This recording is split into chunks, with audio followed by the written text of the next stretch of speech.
All right. Okay, everybody. Today we have Summer Hamrick, founder and CEO of Channel Clinical, which is a curated marketplace for clinical research services, serving both clinical trial sponsors and vendors. Summer has spent the majority of her 20-year career specializing in leading growth strategies, with the last decade focused on clinical research and drug development from a service perspective. Her work has led her across the US, Africa, and Asia in support of some of the world's most challenging epidemics and US medical countermeasures. Clients include top Fortune 100 pharmaceutical companies, small and mid-sized biotechnology companies, the Bill and Melinda Gates Foundation, academic institutions, and the US government. She's here with us today to share how to close the deal, a masterclass on moving your start line ahead of the pack for your next job or new business. Without further ado, Summer, thank you. Welcome, and thank you for being here with us. Thanks, Francine and Jen. It's so nice to be here. I see some of you in the Connect for Women group and see you commenting. And for those of you that pre-registered, there's some of you I've already connected with on LinkedIn and checked out your profile. It would be helpful for me if you could, in the chat, just put your industry, your last role, your current role, just so I have, it can jog my memory for some of your LinkedIn profiles. That would be helpful. I do have some slides, so I'm going to share my screen if that works. And I am going to tell you that, can you guys see those? See the first one? You should be seeing it. It says Connect for Women. Yes. Okay, great. I have 10 slides. This is going to be super conversational. So raise your hand, drop a note in the chat. Francine, I'll lean on you to keep me honest in the chat and on the time, because I really do want it to be conversational and this to be a working session. So the idea behind this conversation today really stems from my reaching out to Jen via email saying, I need a chance to talk to the peoples about prep for these mentor meetings that we are having, that Jen has helped facilitate. And I know a number of other women like Francine within the Connect for Women network, to make sure that when folks are making connections for potential mentors or job opportunities or new business, that they're really packing a punch with the time they have. So that was sort of the genesis of this. You'll see when we get through that there's some other places to learn and read and hear more about what we're going to cover today. But this is basically 3 areas that we're going to work on in terms of closing deals. If you're someone who is an entrepreneur, a consultant, and has client relationships, or if you're someone out there who is looking to find their next career opportunity. Narrow your message, hone your target, and third, do the work.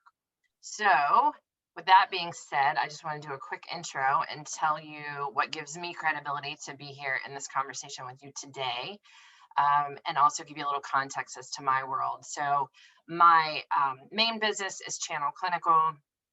I have a podcast, When She Founded, that I'll reference later in our conversation. And I also have a business development program launched to Leads Lab that we work with female founders, primarily in global health and tech. And so all of this weaves together, and I do webinars related to the Launch to Leads Lab program. So some of this is mixed in with our message today. So a bit about me, and I am just trying to move my Zoom over here so that I can see well. A bit about me, as I mentioned, and as you heard at the top from Francine, background in business development sales, have done about over $250 million in sales over the course of my career, primarily global health through clinical research services, and worked in the clinical research industry. I'm moving through this quick because I recognize there's only a few of you, based on the research I did, that have touched this sector or these industries. So I don't want to spend too much time on this focus, but just want to give you a sense of the industry and the areas that I have been involved in. Background is mostly infectious disease and neglected tropical disease. one of my notable achievements is having teamed the first clinical trial in the country of Sierra Leone on the first Ebola clinical study. And that was a pretty remarkable experience. So this is all to say that when we're moving through today, our messaging, our conversation, our positioning, what I'm doing here with you is exactly what I want to see you doing in your conversations, which is really setting the stage for why folks should listen to you, a bit about your background, and what you bring to this conversation in terms of what you have to offer. So some of what we'll do here is a little bit of modeling for what I think can be effective. And you can sort of ask questions and go from there. I want to just take a pause before I move any further and just see if there is any questions about my background or what we're going to cover today. Jen, Francine, anything else you want to make sure that I touch on? No, I think that looks great. I think we'll definitely have some questions along the way, but yeah, no, you all about like we wanted to call the session getting your shit together. Yes. For meetings, but we softened the title slightly when we went with the presses with it. So yeah, exactly. I curse, so I appreciate, Jen, that you've set the stage that we'll be saying such words. So the other thing too, Francine and I talked about in prep for this is, if any of you have listened to my podcast, prior to showing up today, that, I'm live down in Raleigh, North Carolina. I'm from the South. I'm every bit of Southern. Lived in New York for a period of time, lived in California for a period of time. But I bring all of that to my conversations just the way I am. And I'm super direct. I'm here to have a ton of fun, but also my primary driver for being in this conversation with you is because none of us have any time to waste. I'll just be completely transparent and vulnerable with you today to say, like, in my world, in my background right now, for the last 11 days, my mother-in-law has been critically ill in the hospital. And so I share this with you because I have a 4-year-old. I have my own business. My husband has his own business, podcast, Launch Leads Lab. This does not make me unique. It makes me just like all of you who have 42,000 things going on in the world. And when you come to these conversations, whether it's through Connect for Women, whether it's job opportunities, you want to bring your A game because not only are you taking your time out to have these conversations, but the person on the other end is taking the time out too. So that's what this is about. It's about let's have fun, let's be authentic, and let's get it done. So with that said, I want to lead around your narrating your message. So many of you, and I looked at LinkedIn, and I was there's more of you, a few more of you on here. You know what? I got to figure out a way to do this so I can see at the same time, but where I can minimize my thing. But anyhow, we'll rock and roll for now because I wanted to be able to see some of you that I looked at. All of those of you that registered prior to today, and I took a look at your LinkedIn, are all ballers in your industries, right? You've got incredible experience. You've worked with incredible clients. You have worked at, well-known established companies that are going to stand out. But I think one of the things you want to think about when you're working on your LinkedIn profile, when you're getting in front of and doing that first 2-minute, 5-minute pitch and intro, is what are you an expert in? What are you leading in? What is unique and different about you that you bring to the conversation, not so much about the skills and activities and roles that you've played. How have you led? What are you the expert in? And every one of you has that. Even if you haven't sat down to do that work, to write it on paper and understand what sets you apart, all of you have that. You just need to do some work on the messaging. So I say be this woman because you want to define that message for yourself, understand that pitch, and bring it to that first meeting that you have with anyone. Whether it's a mentor, whether it's a job opportunity, especially if it's a client and you're kicking off the potential of a deal or negotiation. I would also just challenge you, and so many of you are creatives. You know, you're in brand marketing, you're art directors, you're creative directors. So you have a career of doing this for other companies and other people. I would challenge you to try to step outside of yourself and see yourself as though you are one of your clients, and think about yourself. How would I take this resume? How would I take this woman's background and spin it and write it and turn it so that we are really talking about the ways she's led for the last 15 years? You know, I don't know if Elizabeth is on the call, is on the Zoom. Let me see. No, I don't think she is. But Elizabeth Temple, she's in the Connect for Women. She and I, she was one of the women that I connected with one-on-one. Incredible background in biotech, health tech, sales, business development. Jen, I think you pointed her out to me. And one of the conversations we had is, so often for business development and sales professionals, we see ourselves in that very sort of pigeonholed role of we're just the sales team, versus changing that language to we're growth leaders, we're critical pieces to the top line of an industry. And what does that mean to be a growth leader? And what does that mean to carry that responsibility for an organization? And really just that shift in messaging gets your head into a different space and elevates your conversation. So I would challenge all of you, take a look at my LinkedIn profile, identify a few LinkedIn profiles of other professionals in your industry that you admire, and pay attention to the language they use. And when that language is applicable to you and to your background, don't be worried that you haven't had the EVP title. Don't be worried that you haven't had the C-suite title. If you've done the skill, if you've done the activities, borrow some of that language, lift it and use it and work it into your introduction so that you're really strengthening your position and coming across like a leader. One more note on the narrow your message.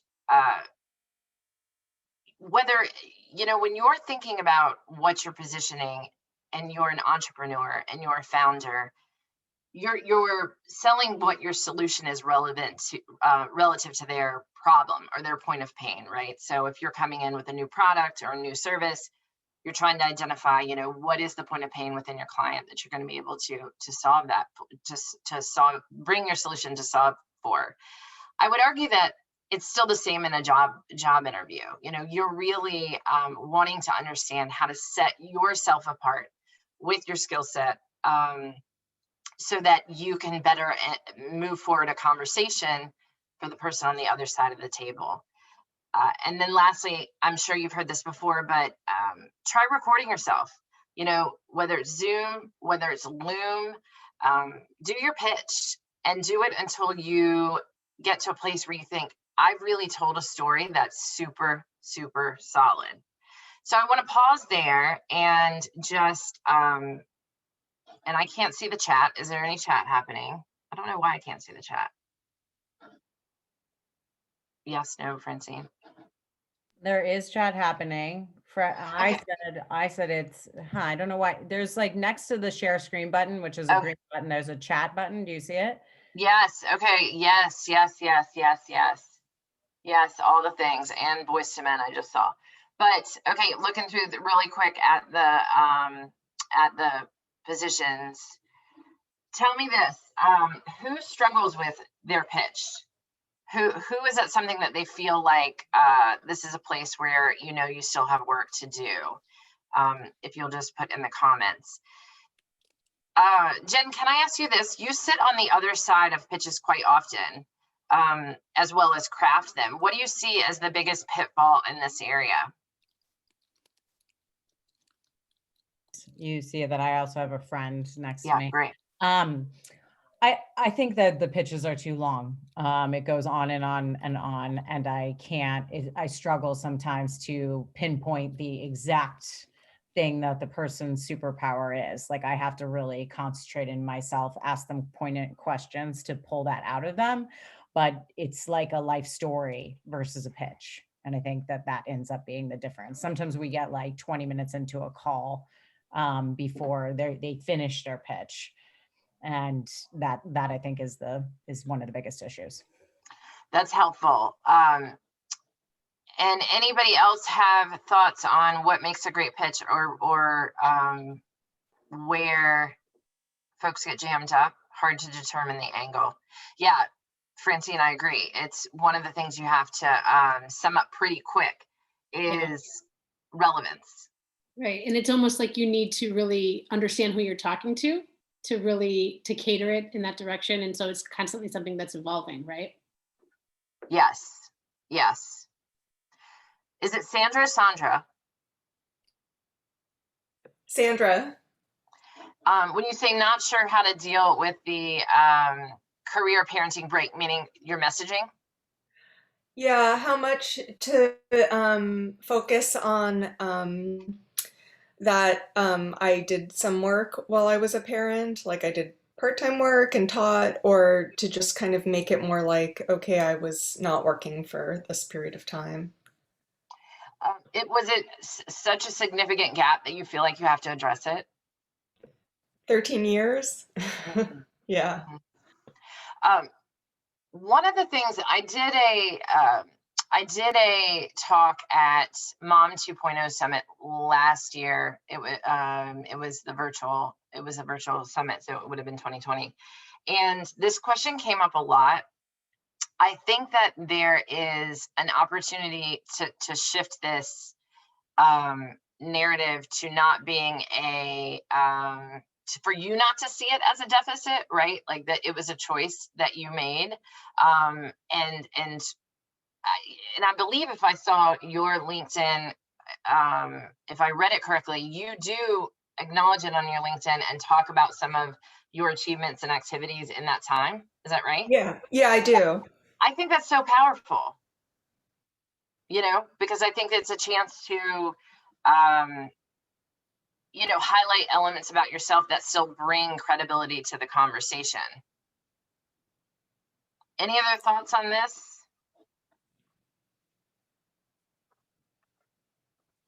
Okay, I'm gonna just keep moving. Pop in though if there are other places that we want to loop back to, because it is all it's not so linear. It all sort of ticks and ties into one another.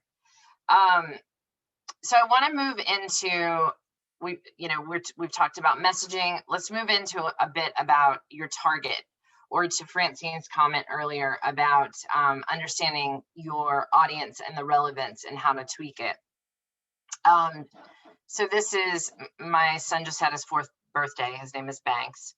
So I don't bake. I didn't bake the cake, but I threw an amazing Hot Wheels themed get together with just a few folks in the driveway. Why am I showing you a birthday cake that was baked by a neighbor and not myself? Because you really want to get clear, and to Jen's point earlier, on what is your one great skill, or what is the one key area that you want to communicate with to whomever you're speaking with, and really let that come through and shine.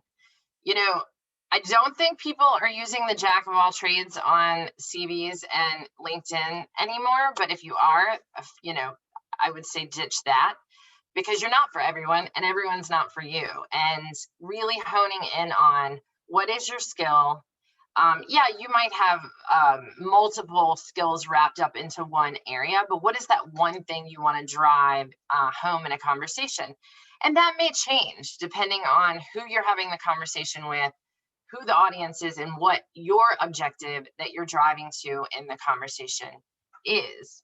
But certainly having to find your target market, if you're a founder or you're an entrepreneur, or your ideal job opportunity, your ideal hiring manager, your ideal company that you want to work with.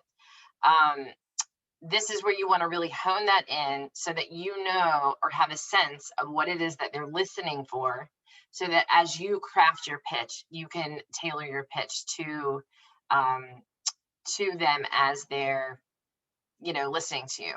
So one of the places I'd love to see in the chat is how often do you spend time prior to sort of going out and having these conversations, understanding who your target job opportunity, market, industry, you know, how much research are you doing in that area?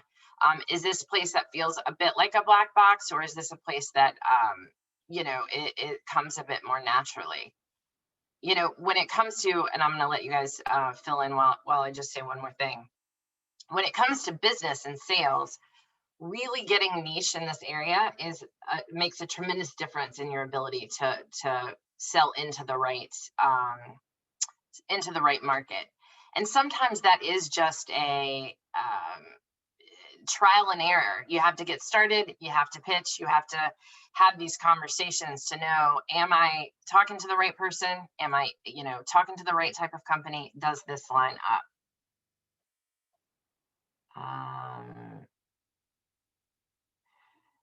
I think having a decent pitch, always a struggle to customize it to each opportunity and sound super confident, no doubt. Ashley, what industry are you in? I'm in the events industry. You're in luxury brands? Yeah. Yeah. So well done on your LinkedIn, by the way. Thank It's you. super, super clear where you shine and the world that you're living in. What is your, when you say struggle to customize it, why do you find, what's the challenge there? I think just to make sure that I'm talking more about what I can bring to them specifically, rather than just say, I'm great, here's what I've done, to translate it to like why that means they should hire me. Tell me more. I mean, just I always try to go over the exact job description and Right. match my story to that and make sure I'm answering like maybe 5 key things about like how my skills match the job. So, I mean, I think, yeah, I think I worked a lot on my LinkedIn. I have a good about story, but I mean, I'm just saying like in general, it's always a struggle just to talk about yourself and to, you know, sell yourself. So that's me. And I've, you know, it just being in the events industry, I've been out of work for a while and I'm working really hard and getting not a lot of good response. And sometimes I just have to take a break and just be like, Yeah. It's not me, it's the industry. So, and Ashley, do you feel like that what you're running up against is still just the post-COVID hangover and just the change in the industry itself? I think so, but I think it shakes my confidence when I am trying so hard and not getting a lot of return. So sometimes, I don't prep as well as I could for interviews because I of that. So I just have to watch that and like, make sure that I'm doing self-care and, Yeah. like, cause I think, ordinarily, yeah, I sit and I prep for everything and I'm super confident, but after so many times of hearing no, I'm Yeah. just like, maybe I do suck. Yeah. The fatigue sets in. Yeah. Right. And no matter how, listen, rejection's part of the game, whether you're looking for a job or you're selling a service or a product, that's your own business, but it does take a toll. I would say, Ashley, to just as a note of encouragement, if you could switch your mindset a bit to not that the job, that the person you're in conversation with may not be a fit for you either. Mm-hmm. So it's not so much that you have to worry about matching your background and your skill set and your leadership to everything about that position. You certainly want to know, you want to understand what they're looking for and who would be a good fit. But if you come in and you are a baller in that intro and you establish yourself as a leader and as competent, and you come in with confidence, even if you're not a great fit for that role, folks want ballers, they want talent, right? And so it could be that it's not this role that you get hired for, but you make enough of an impression that you stay on their radar. And so you're less caught up on, I got to nail it for this job. And I know that's hard when you're looking for work and you've got all the things going on. Yeah. But it takes the pressure off of having to land it, you know, land each one. Yeah, that's good advice. Thanks. I'm looking at Francine, help me out in the comments here. What else do we see? Okay. Do we think it's necessary to prep both ways, as in the mentor and the mentee? Well, Jen, let me ask you, I know you asked that question, but what are your initial thoughts on that? I mean, as the mentor, I think it's absolutely necessary, but especially going into the first conversation. Sorry, the mentee. Sometimes I don't prep, like I have a lot of things on my calendar that I'm like, oh God, who is this? And I will quickly LinkedIn them before, but usually because I'm hearing about them, I'm able to get all the information I need in just a few quick questions in the beginning that I'm able to draw that out of them and then figure out how I can help them, because that's usually what it is. So I don't, but it seems like you're better at this than me, and I probably need some work in this area and that I should be prepping more. Well, a couple things. One is for folks that are meeting with you who are in a mentee role should make that super easy on you, right? Because their LinkedIn profile hopefully is in shape enough that it should only take you all of 10, 15 seconds to know everything you need to know. And we're going to actually look at Jen's profile. Maybe let's skip down to do that now together since we're on it.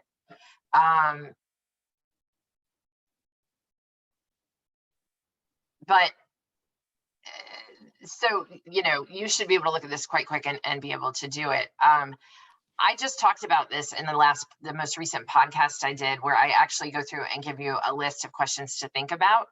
I do it before every single meeting that I have, and meaning every initial meeting for the week, because I want to know what I'm walking into. I'm one of these people, I don't want to be blindsided. You know, even if it's somebody selling to me, I want to know, like, I want to know exits. I want to know where everybody is in the room. I'm just, you know, that's just my sort of orientation. So, you know, I think it's just about what it is that you want and how it is that you want to move a conversation forward. Jen, I think you're somebody who's very good at very quickly, you know, driving at somebody's background and where the conversation's going. But, you know, it's never a bad idea. At the same time, like, there's only so much bandwidth we all have these days. So, you know, we do what we can. Anything else in the comment chat? Okay, I'm going to move into looking at Jen's LinkedIn profile so you guys can kind of get a sense of what I do. So I've done screenshots here. So this is my process right here. Start at the top. Some of you are crushing it in this. I want to say, let me look at my, oh, I don't think she's on. Okay. There was one woman who had really done a great job at it. But I like the just quick words, hit on the high notes in that first header line, so that somebody can look and know, like, where is your orientation? You know, where are you positioning yourself as an expert? When I am scoping someone, the very next place I go are to mutual connections. I want to know how well are our worlds overlapped at all, if any. It just tells me a lot of information. The about is super important. If nothing more, if you take nothing more from this time we're spending today, spend some time and think about writing this in a way like you would copy for a client, or you would, or find one of these women in the Connect for Women who are great copywriters and pay, you know, the couple hours for them to take your CV and make it into an about story that's tight and well positioned. Because if you can get that in front of you, you can start working on that pitch. But this is great because here Jen is positioning herself as a leader with experience. She's getting right into the types of clients she's worked with. She's giving you the credibility, much like I was doing at the top of the conversation, on why we should be listening to her, why what she posts on LinkedIn matters, why we should stay connected. I'm looking at number of followers to see how active she is. and then activity over here. So I will go very quickly and did it with all the women who are pre-registered and very quickly just see what are they posting, what are they liking. It tells me something about them. If you're not active on LinkedIn, I would highly encourage that be a behavior change you implement immediately. You know, in my circles of founder groups, of executive coaching groups, most of these women say of all the social media platforms, it's the one social media platform where you still really can get good organic reach. So you're not having to pay like on Instagram or Facebook, where you really do have the ability for quality leads, quality connections, quality outreach. So it's a powerful tool. You want to make sure that you're leveraging it to the best degree possible. Who is currently a LinkedIn ninja? Let's see here. In the chats, y'all want to raise your hand if you're a LinkedIn ninja or an aspiring LinkedIn ninja. Who else does scope folks on LinkedIn like this? Any of you? Oh, good. So you're using this. Oh, good. Jen feels like she's a LinkedIn ninja. Good. Yeah, I tell everybody it's where you need to be hanging out and spending time there. Okay, so we're hitting on a lot of this now with the do the work, but this is really where I started off. This was really what got me to want to put this together for Connect for Women, to write the podcast, to integrate this into a webinar we're hosting at the end of the month, which is do the work before you get on the phone call. And I just also want to acknowledge that, as Ashley said earlier, we all have 1,000 things. And as I said earlier, we have 1,000 things going on. And I feel like this time calls for grace, and we have to allow, grace on all sides of this, because everybody's dealing with insurmountable challenges.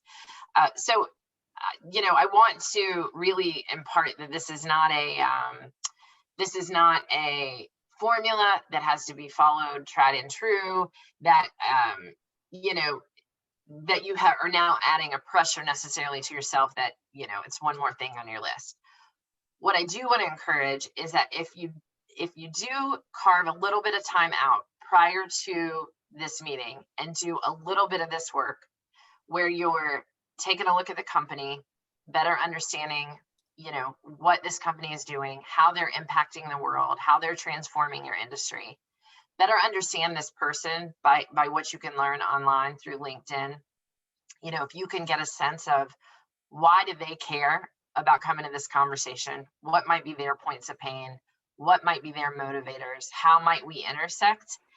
Even if you're wrong about it, but you've spent some time doing that work, I promise you will feel more confident going into that conversation. And confidence counts. Even if you don't line up, even if you don't line up with the service that they need, with the product that they need, or with the skill set to be the next candidate. If you can come in and have a meaningful connection and conversation with them, bring your background and position it, and then connect with them in a way where you're offering to help them somehow, right? Such an important one is to make sure that you've asked that question. What can I do to get you connected? Is there a way that I can demonstrate or work on a project or take something on so that when we come back together in our next meeting, I could demonstrate my skill set and also help you in an area of your business. When you do that when you have that authentic work in advance, the person on the other end of the conversation is going to know it. And they're going to appreciate it, and it matters. And if you do this consistently, you'll start to feel better. You may even become more selective in what you're applying for. You may not just be applying for everything, because you may realize, you know what, I do have a lot more going on. I need to be shooting for not just anything, but this next level up in position or this next level up in client. And I'm going to have conversations where I know one way or the other, I've just grown my network. And then the last piece that I know we all talk about, but it's so often that it falls off the radar, is the follow-up, is the shoot an email, hands write a letter if you want to go old school and stand out from the pack. For sure, a handwritten note goes a long way. And just keep at it, right? Keep going. It is discouraging. It is a hard time, and probably will continue to be for some period of time. But all of you are here and in this conversation because you know you're ballers. You know you've put your work in. You know you've got a skill set to offer. Even if it's been 13 years, there's a 13-year gap. It's not I mean, for 13 years, you were in early childhood education. Let's discuss. Can we stop calling it stay-at-home moms and stay-at-home dads? Because really what you're doing is early childhood education. But all of that comes with places of leadership. And I think I started to say that with the Mom 2.0 Summit. But there are places there where you can draw out and you can spin that creatively in a story that bolsters, who you are and what you have to give. This image on the right is a screenshot from Instagram of the last podcast where I'm wrapping up a few of those topics at the top, but into a checklist for you, really. If you want to go here, a checklist of things to be thinking about if you are preparing. Here's a checklist of things you want to be asking yourself in advance, especially for those high stakes conversations. So I want to stop there. This is ways to stay connected, but I want to get into a bit of a conversation. How are we doing on time, Francine? We're good. We're good. Okay. We have about 20 more minutes if you wanted Okay. to stick it to an hour, but you're welcome to go over. No need to go over. You can't do a podcast about respecting folks and their time and then go over 60 minutes. But this is just really quick on this last slide. Ways to stay connected. We have a webinar we're hosting at the end of the month that is more focused for entrepreneurs. So this is either for the one of you out there who is, maybe thinking, I'm not doing the job hunt any longer. I'm just going to strike out on my own and I'm going to give this a go. Or maybe you're a consultant trying to understand how to better position, or maybe you already have your own business and you're just looking to grow it through sales and through business development. This is our expertise. It's baked into my business model with Channel Clinical. I built a marketplace business around my skill set of being able to connect clinical trial vendors to clinical trial sponsors like pharmaceutical and biotech companies. The Launch the Leads Lab program is, we take folks in a rolling manner. So this is a program just for female founders. You can reach out to learn more about that. And then more passive ways to stay connected is the podcast or signing up for our email list to track new opportunities. So with that said, I want to stop there and I want to open it up. Like, it doesn't need to be a question. It could be, hey, this is a point of pain. This is something I've found that has helped me gain traction or get callbacks or move a conversation forward. I'd love to hear from you. And I'd love to see your faces. Ashley, thank you so much for having your camera on.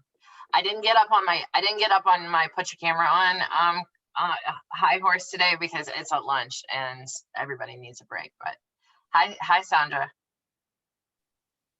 Good to see you. Jennifer, good to see you too. Love it.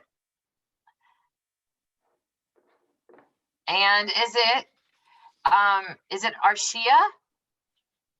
Please correct my pronunciation. Arshia, maybe? Arshia? I think you're on mute if you are talking. Is it Marella? Hi. Yes. Marella, you're a community builder. Am I? No, I'm not. No. Okay. I thought you. No. I was trying to remember if you were in community building. What is your industry? It's luxury goods and It's luxury goods. Okay. luxury goods, consumer goods, accessories. I have worked in different industries, to be honest. I have like 10 plus years of experience in marketing. And to be honest, I'm taking it very, very easy. I feel like Ashley had a lot of good comments to say on the situation and how she's taking it too, and how to approach the interview, or how to see it in a different way, everything that it's happening. And also the situation is that we come across to learn or study all of these interviews and do our due diligence. And sometimes the other part doesn't even read your resume. Sometimes that you're like, oh, like, okay, like I did my homework, you don't know anything about me, and now you're just asking basic questions. What are your soft skills? What are your strengths? And you're like, oh my God, it gets tiring sometimes. I just feel that that I am on board with everything that you are sharing, and thank you so much for your time. Really appreciate it. Yeah. Well, I'm glad to be here. Thank you for yours. Am I saying your name right, Marel? Say it one more time for me. Marela. Marela. Mhm. Yeah. That's beautiful. Tell me your ideal job. Tell me your ideal company, your ideal position.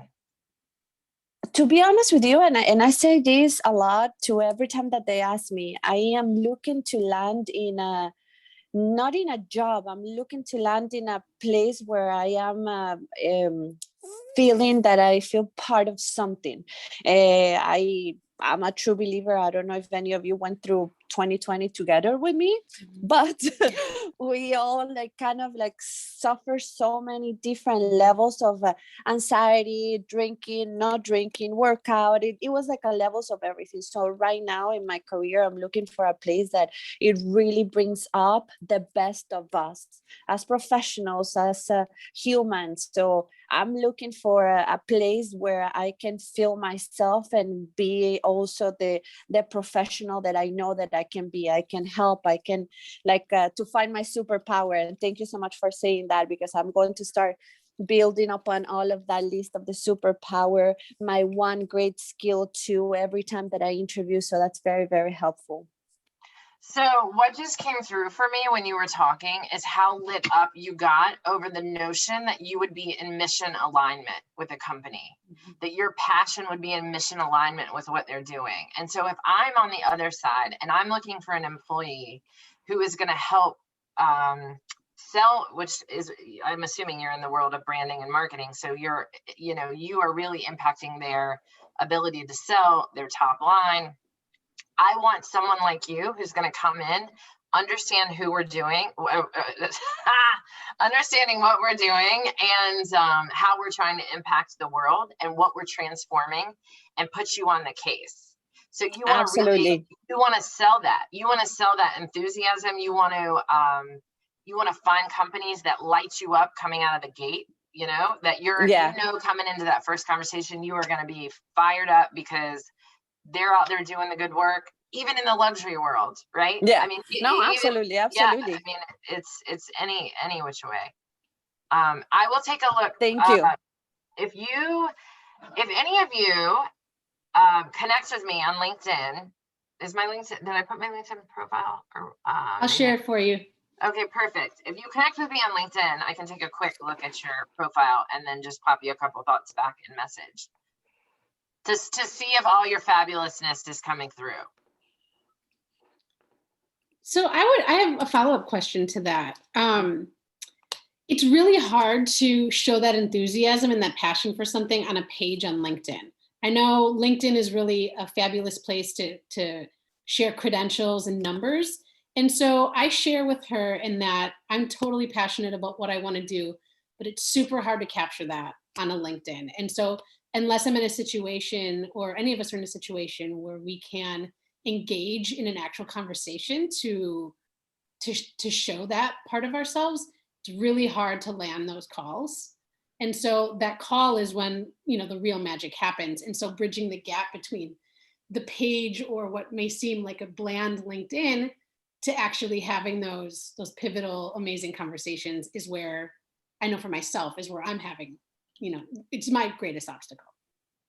Francine, your LinkedIn page is ballin' though. I mean, your background is ballin', and you've done a good job of demonstrating that. I wonder for you, if you haven't done this, you sell yourself quick. I mean, you're able to position yourself quick in a conversation. So I wonder if you need to do some videos and post them on LinkedIn. You need to get on there and talk about Connect for Women. You need to get on there and talk about something going on in the TEDx community that is impacting and relevant to pick a topic, you know, so that you don't feel like you're stepping too far out of your confidence zone, that you can sit here and do a video. And then the hardest part will be just posting it, right? Because it'll be like, oh gosh, I'm putting myself out there. But what you do is you start to allow people to see you and engage with you before they've gotten on a phone That's a great call. idea. Yeah, that's a great idea. Thank you. What else? Francine, are you talking to the right folks? I'm trying to make the connections. I too have been kind of off the scene for a bit, stepping back in my career to step up for my family, but still staying very active, you know, doing the TED thing, volunteering for nonprofits where, you know, my heart is really in that realm. But it's hard to help people understand, like, unless you're in a full-time role or, you know, there's like a paycheck associated with it to see the relevance in what you've done. You know, I feel like you really need that full-time employment for people to really consider you relevant to the industry.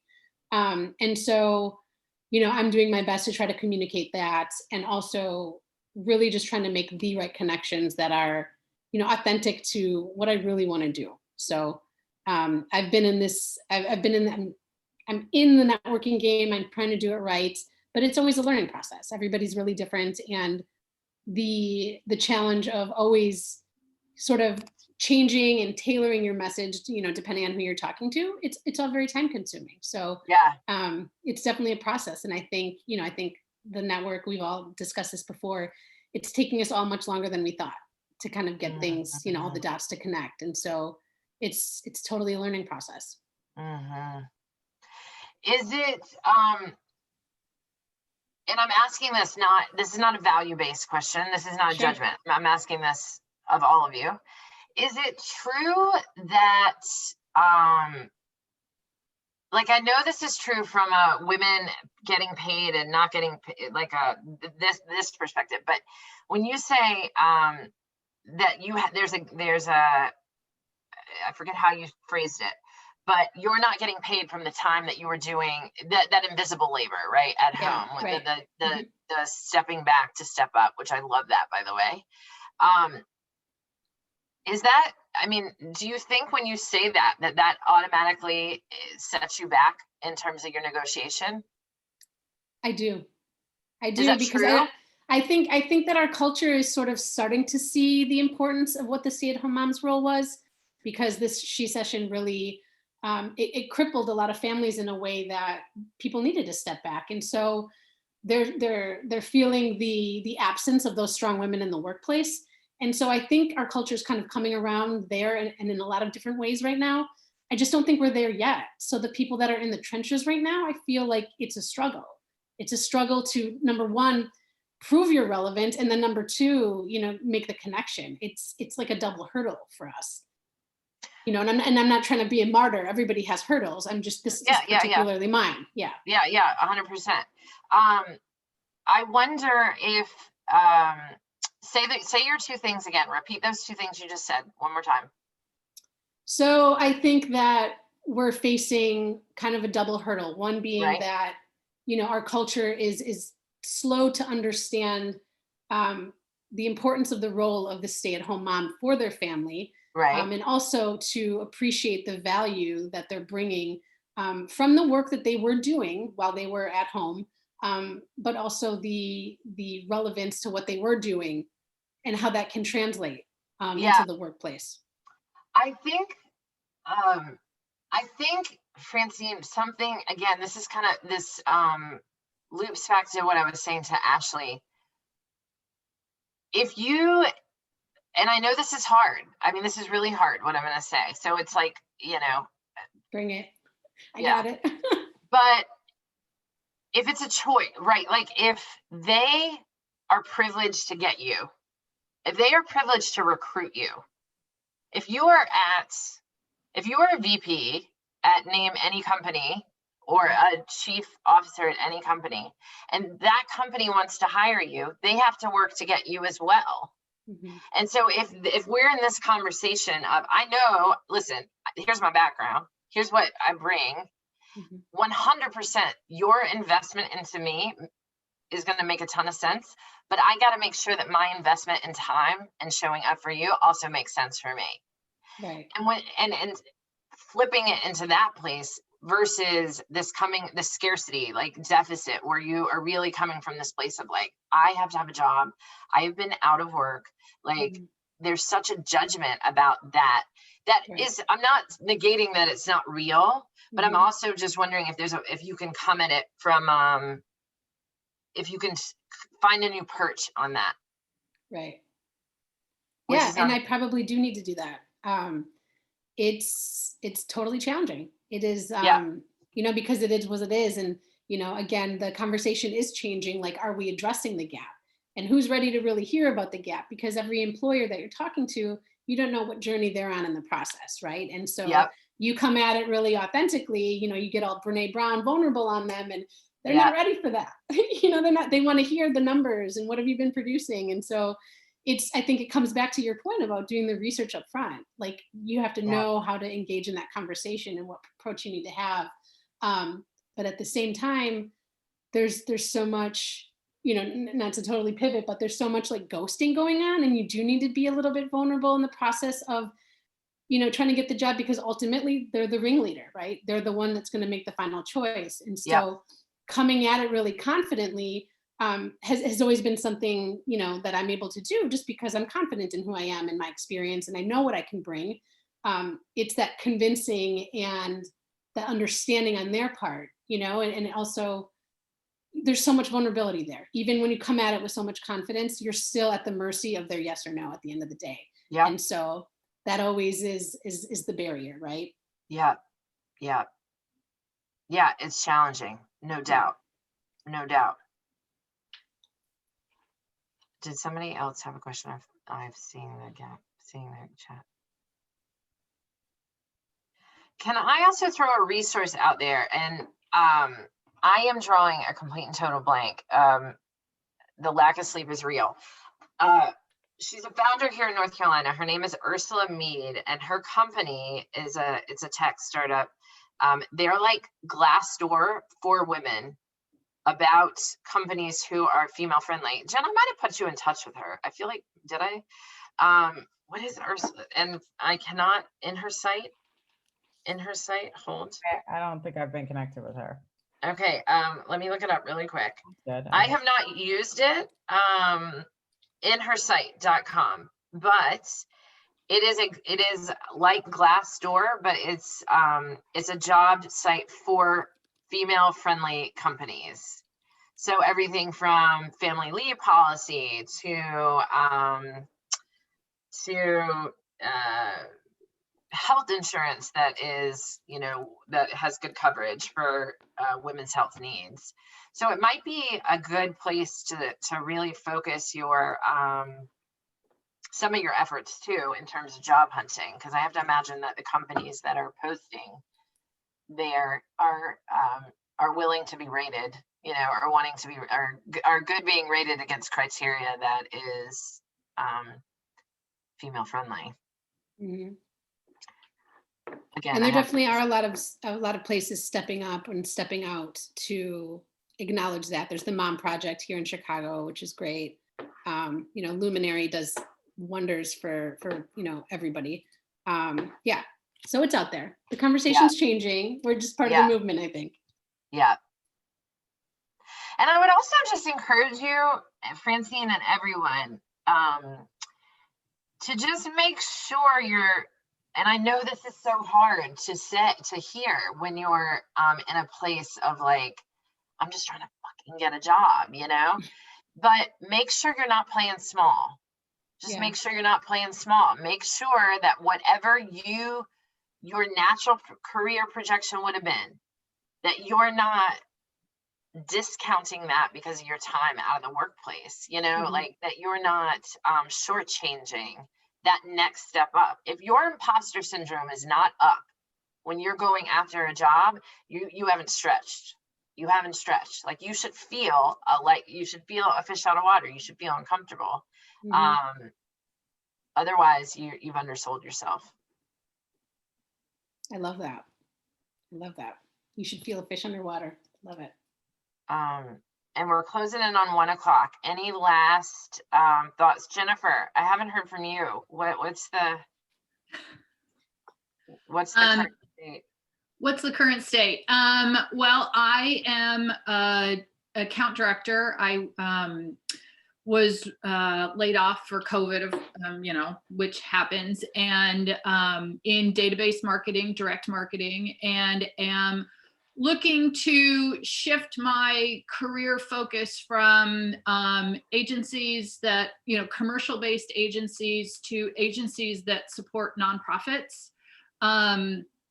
For a lot of personal reasons, I had, spent so much time on the career track.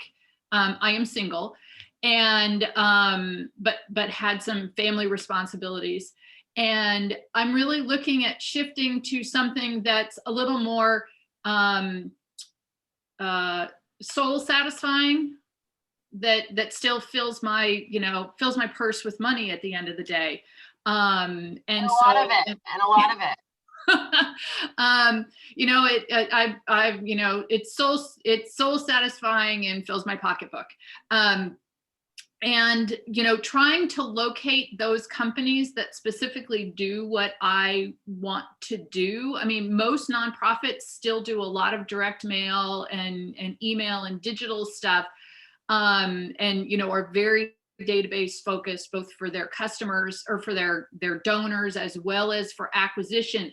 It's finding the niche agencies and selling myself to them. And it's been challenging because I've talked with several and been told no because I don't have fundraising experience. I got, 16 years of, selling auto insurance through an agency, and 3 years of, selling mobile phone plans through, for one of the largest telcos in America, but they don't want me because I don't know how to fundraise through direct mail. And it's all the same theory, but, they're looking for that little thing. And so that's been challenging. I would, and I know we're at 1, I would encourage you, Jennifer, to make sure that you have metrics, like that you are showing exact metrics of how you've grown dollar wise, number of donor or number of clients wise in your previous example. And I would write a LinkedIn article about the translation of that to fundraising, as though as a case, as a case study or an example, so that you have something to point to of like, this is how you would do it. This is a plan. This is what it would look like. Okay.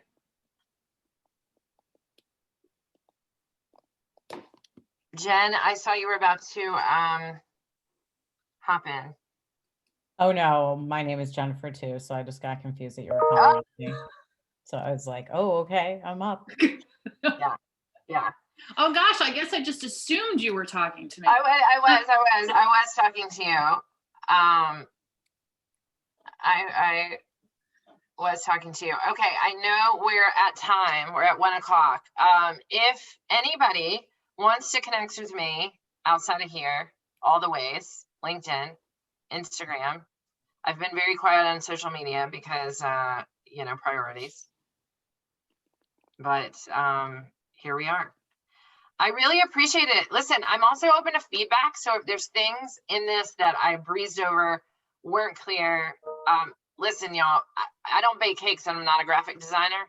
And my folks that do graphics didn't have a chance to look at this. So they're probably going to see this deck and be super like, I can't believe you used the LinkedIn design. I mean, you know how they now have this little button where you push, it's like design your template or whatever. I kept doing it on each one. So don't be too hard on me on the graphic situation for the slide deck.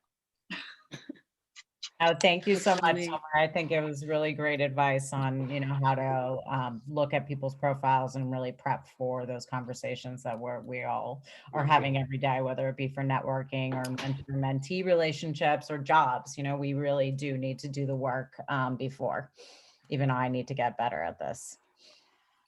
You do a great job. Listen, I also just want to say, y'all, I met Jen through Hey Mama, and her husband, Roger, has served in sort of a fractional CFO role for my company and really been a tremendous strategic financial support. So for any of you, I'm just plugging Roger because he's awesome and deserves to be plugged. If you need anybody in that capacity, I highly recommend. He's pretty cool. Sometimes he's not so cool, and I'm like, oh God. In the husband like duties, it still can be a challenge in shopping. The pressures of shopping for groceries are still on me. We got to get him a little better in that category, but definitely good in the financial aspects. There's work to be done. There's work to be done. Well, listen, thank you all, and I'm cheering for all of you. Thanks, guys. Thank you so much, Summer. That was amazing. Yeah. Thank you, Summer. Thanks. Bye. Ladies, I'm just posting the survey. If you guys want to give us some feedback, that's fantastic. And also, we have our next session to register with Hillary Black, Know Your Story, Know Your Worth. It's on April 19th. And if you're willing to hang out for a second, I can post the link for that. Otherwise, thank you, everybody. Thank y'all.